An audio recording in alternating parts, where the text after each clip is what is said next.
So class 10th, here is your new chapter, that is application of trigonometry. It is totally related to the trigonometry जो हमने previously lecture में किए थे. But the thing is that there is only one exercise and it's based upon the statement questions. So the firstly you have to whatever you have to keep in the mind, that is the two type of things, that is this one. I had plotted these one plane है. Suppose ये क्या चीज़ है, ground पे एक tower खड़ा हुआ है, right. तो यहाँ पे एक ऑब्जेक्टिव है, मीन्स कोई भी आदमी खड़ा है और वो ऊपर देख रहा है टावर के टॉप पे. तो जो यहाँ से लेके यहाँ तक की जो लाइन है उसको हम क्या बोलेंगे, लाइन ऑफ साइट. ठीक है. यहाँ पे जो डाउन साइड जिससे ऑब्जेक्ट वॉच कर रहा है वो जो बन रहा है वो क्या होगा, angle of elevation. And this one the tower. ठीक है. तो आपको क्लियर होगा लाइन ऑफ साइट क्या है, जहाँ से ऑब्जेक्ट खड़ा होके दैट ऑब्जेक्ट दूसरे ऑब्जेक्ट के टॉप पे देख रहा होता है. ठीक है. और वहीं पे एंगल ऑफ एलिवेशन बनता है. उसके बाद आ गया same in the single line of sight and this one angle of dispersion कहाँ पे बनता है, वो वहाँ पे बनता है जहाँ से ऑब्जेक्ट सपोज डाउन से ऊपर साइड देख रहे हैं एंड वहाँ से जब वो हॉरिजॉन्टल लाइन मतलब उस वे में सीधा देखता है तो वहाँ पे क्या बनता है हमारा, एंगल ऑफ डिस्पर्शन. तो ये आपको क्लियर होनी चाहिए. बाकी सारा कुछ एज इट इज़, इसमें कोई चक्कर नहीं है. आप देखना कितनी ईजिली आप बस स्टेटमेंट को एक अपने बिहाफ पे क्लियर करके देखना है कि मैंने क्या करना है. जैसे द फर्स्ट वन क्वेश्चन कहते हैं circus artist is climbing a 20 metre long rope. ठीक है. 20 मीटर लॉन्ग रोप पे चढ़ रहा है जो आर्टिस्ट है, सर्कस आर्टिस्ट. ऑब्वियस है वो रोप क्या होगी. अगर हम बात करें तो देखते हैं क्या कह रहा है, which is tightly stretched and tie with the top of a vertical pole to the ground. It means एक ग्राउंड फिक्स है. See the figure has given to you in this figure क्या है, कहते हैं ग्राउंड. ऑब्वियस ग्राउंड क्या होता है, down side होता है. वहाँ पे एक पोल खड़ा हुआ है. ठीक है. खड़ा हो गया पोल. उसके बाद वहाँ से एक रोप लगाई हुई है जो कितनी थी, 20 मीटर होगी मेरी फिगर ड्रॉ. फिर वो कहते फाइंड द हाइट फाइंड करनी है, राइट. फाइंड हाइट कौन सी होगी, यही होगी. ये कहते फाइंड करनी है हमने. और यहाँ पे क्या है, if the angle maded by the rope of ground level.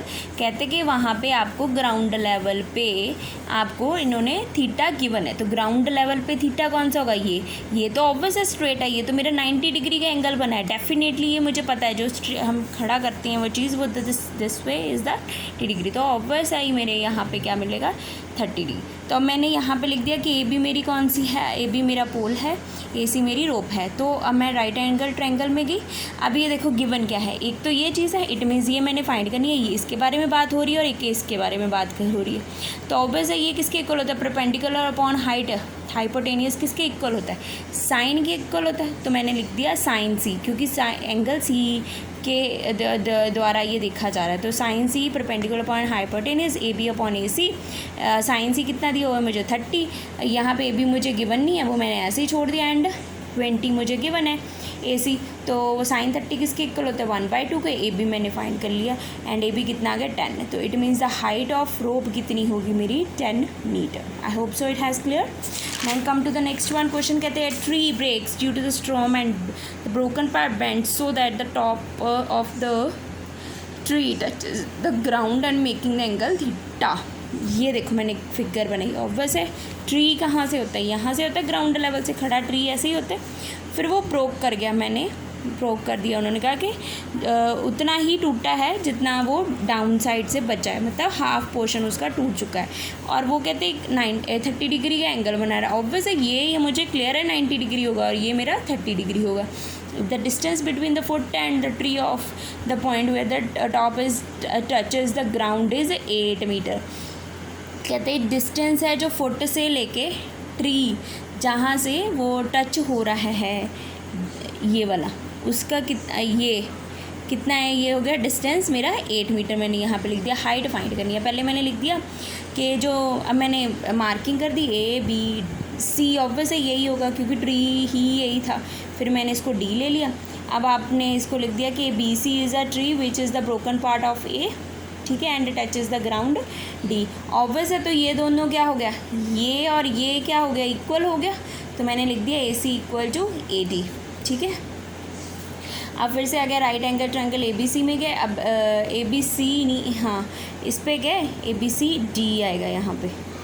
ठीक है, इस पे जब हम गए तो इससे मुझे क्या मिला, अब चेक करो क्या गिवन है आपको, एक तो मुझे ये गिवन है, ठीक है, बी डी गिवन है, और एक मुझे क्या है, ए बी गिवन है। ठीक है, हाइट गिवन है, तो परपेंडिकुलर अपॉन बेस किसके इक्वल होता है, टैन की इक्वल होता है, राइट। तो मैंने लिख दिया tan D is equal to A B upon B D. Values मेरे पास गिवन थी, I had put and I had solve this one. ठीक है, अब उसके बाद हमें पता है इसका क्या आ जाएगा, मैं रैशनलाइज़ करने जा रही हूँ, रैशनलाइज करके मेरा आंसर क्या आ गया, दिस वन। अब ये भी हो गया, ये भी हो गया, अब मुझे क्या फाइंड करना है, ये वन फाइंड करना है। तो अब ये देखो कि हाइपोटेनियस अपॉन बेस किसके इक्वल होता है, ऑब्वियस है कॉस पे। ठीक है, सॉरी, बेस अपॉन हाइपोटेनियस किसके इक्वल जाता है, कॉस के। तो मैंने लिख दिया cos 30 बेस अपॉन हाइट, मैंने वैल्यूज़ लिख दी, सारी निकाल ली। cos 30 √3/2 and D, A D मैंने निकाल लिया, डी आ गया। ठीक है, अब हमें पता है ए डी किसके इक्वल है, ए सी के, तो मेरी ये वैल्यू आ गई। अब हाइट हमने फाइंड करनी है, तो हाइट क्या है, ये है, तो वो क्या बन गई हाइट मेरी, that is B C is equal to A B plus A C. तो मैंने दोनों वैल्यूज़ फाइंड करनी है एंड प्लस करके आंसर मेरा निकल गया। तो ये मेरा क्या हो गया, height of tree. I hope so this one question is also clear. Then come to the third one question. इसमें क्या है बच्चे, इसमें है the contractor plans, just waited, yes, the contractor plans to install 2 slides of children to play in the park. एक contractor है, वो क्या सोच रहा है कि 2 स्लाइड्स लगा दिया जाए पार्क में बच्चों के खेलने के लिए, for the children below to the 5 years, जो बच्चे छोटे हैं 5 साल से। She prefers to have a slide whose top is height 1.5 metre and it is inclined at the angle 30 degree to the ground, whereas the elder children, she want to have a steep slide at a side 3 meter and inclined at angle 60 degree to the ground. What is should the length of each? तो अब क्या कर रही है, एक ही जगह पे उसने एक छोटे बच्चों के लिए इंस्टॉल करनी है, एक बड़े बच्चों के लिए लगा रही है। ठीक है, तो देखिए यहाँ पे ऑब्वियस है क्या, एक स्लाइड लगा दी, ऑब्वियस है ग्राउंड से ये स्ट्रेट हो गया, ये तो मेरा डेफिनेटली मुझे कंफर्म है 90 डिग्री। तो पहले वो 30 डिग्री का बना रही है, मैंने 30 डिग्री, फिर उसी वे से उसने शुरू किया 60 डिग्री का, तो मैंने 60 डिग्री का, ये मुझे गिवन था, मैंने यहाँ पर इसकी मार्किंग कर दी है। तो ये देखिए A D is equal to this, A C कितना दिया हुआ है मुझे, 3 मीटर। ठीक है, ए सी मुझे दिया हुआ है, that is 3, yes this one is 3 metre, A C मुझे गिवन है। तो राइट एंगल ट्रायंगल के बिहाफ पे जाओ, sin 30 A D upon B D, तो मैंने वैल्यूज़ पुट कर दी, बी डी निकाल दी, फिर right angle triangle A C D में चलेगी, ये पूरे में चलेगी।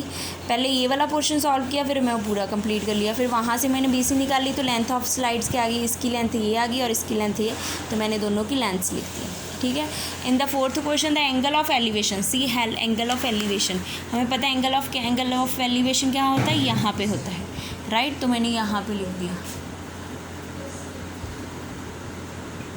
The angle of elevation of the top of the tower from a point on the ground which is 30 metre away from the tower मैंने फिक्स कर दिया, 30 मीटर अवे हो गया है, हाइट मैंने फाइंड करनी है। ठीक है, ए बी सी डी में चलेगी, ऑब्वियस है ये और ये गिवन है मुझे, तो ये क्या हो गया, ए सी अपॉन ए बी हो गया, तो मैंने ये वाले एच निकाल लिया एंड ये मेरी क्या होगी, height of the tower. In the similar way the fifth question you have to do, a kite is flying at the height 60 metre off the ground and string attach to the kite is temporarily tied to the point on the ground. The insulation of the string with the ground is 60 and the length of string, assuming there is no slack in the string. तो वो तो simple ही हो गया 60 degree, मैंने यहाँ पे लिख दिया एंगल ऑफ, ये मेरा फिक्स्ड है, जो चीज़ ग्राउंड लेवल से स्टार्ट होती है वो फिक्स्ड होती है 90 डिग्री के, एंड ये मुझे गिवन है, उन्होंने बोला हाइट मुझे 60 मीटर दी हुई है, तो मैंने यहाँ लिख दिया A C is the height of kite and B C is the string. Right angle triangle में गई, ये और मुझे ये गिवन है, ठीक है, मतलब ये मैंने फाइंड करनी है, तो वो चीज़ हम मार्क करते होते हैं, तो मैंने वो निकाल के 20 निकाले, तो ये मेरा आंसर है। Like this you have to solve all the questions, only 60 questions are there, 16। If you have any kind of problem then you can ask, solve it and complete it. Thank you, have a nice day.